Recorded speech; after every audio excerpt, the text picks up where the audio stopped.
everyone, I'm Priscilla Freed, and it is time for our Friday Fit Tip. So as we get closer to Memorial Day weekend, this whole month we are focusing on nutrition strategies and ways to clean up our eating and undo the path towards the quarantine 15 that we've all been faced with. So what I wanted to do is talk with you about 3 areas that you can scale in your healthy habits. And what I mean by that is that I have found in my many years of coaching now that a lot of people try to do things cold turkey. One day they're not exercising, the next day they're exercising and going 5 days a week. One day they're eating really badly and eating out all the time, eating fast food, and then it's like, you know what, I'm going to eat salads, breakfast, lunch, and dinner, and really clean it up on Monday. And we know what happens by Friday. And so things like that. So they try to do it, make it an overnight change. And I have found that that rarely works. What ends up happening is very quickly you burn out. Very quickly you think, oh, this is too hard, I can't do it. And very quickly those bad habits creep right back in and you're right back where you started. So what I wanted to do is talk to you about 3 areas that are the most common and the ones that'll give you the biggest bang for your buck when it comes to your efforts, so that you can start seeing results with weight loss, with healthier living, healthier eating, and so forth. So here are the 3 areas. Number 1, bedtime, meaning sleep. Number 2, afternoon or late night snacking. And number 3, exercise. So let's start with the first one, the bedtime. So especially during the shelter at home time, during the quarantine time, this time of being at home more and working from home, it's very easy to let your bedtime slip, especially if you don't necessarily have to start work at 8 o'clock in the morning, Monday through Friday. If it's kind of flexible, if you just need to get the job done, or you know that the first conference call isn't until 10 a.m., things like that. So the bedtime starts to slip. We start to watch Netflix, countless Netflix shows, or stay up late reading or scrolling on Facebook and those kinds of habits where if you had to get up and commute to work and so forth, you would find that your bedtime would be more strict.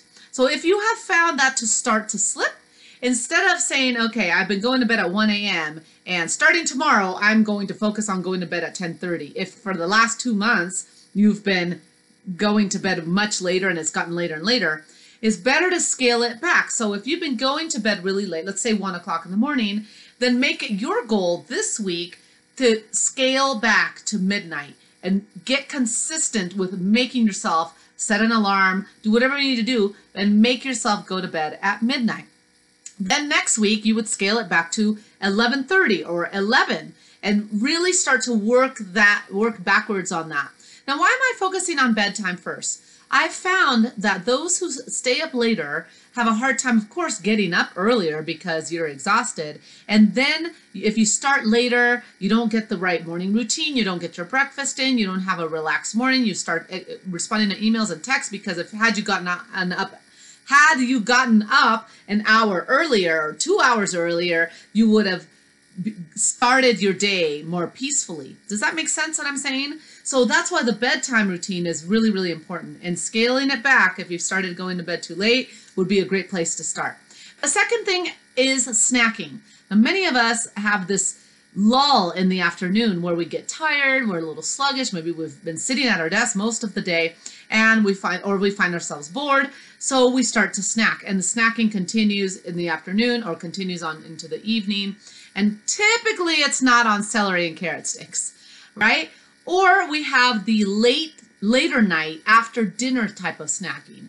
And that's another issue. Again, this goes with the bedtime, right? If you're going to bed really late, well, if you eat at dinner at 6 or 7, by 10 o'clock, 11 o'clock, you're hungry again.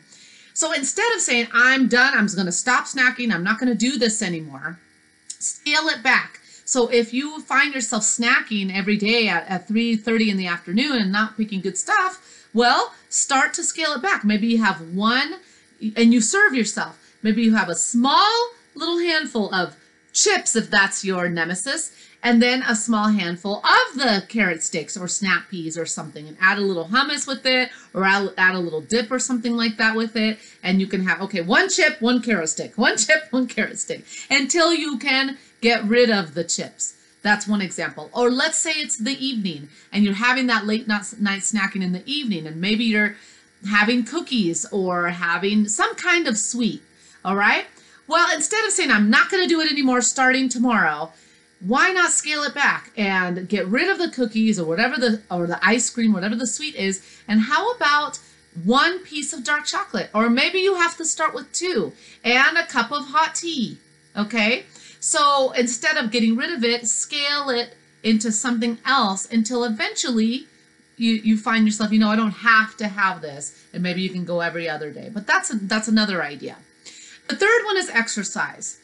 Now, if you've been at home, if you've been working out from home, I think that's amazing. And maybe you weren't doing much before, and now you're like, okay, I want to go kill this. I want to make this part of my routine and go 5 days a week. Well, if you weren't doing anything before, the 5 days a week may only last you a week or 2, and then you're going to feel tired, you're going to feel sore, and something's going to get in the way, you get thrown off track, and then everything goes out the window. That's what I've often seen. Maybe you can relate.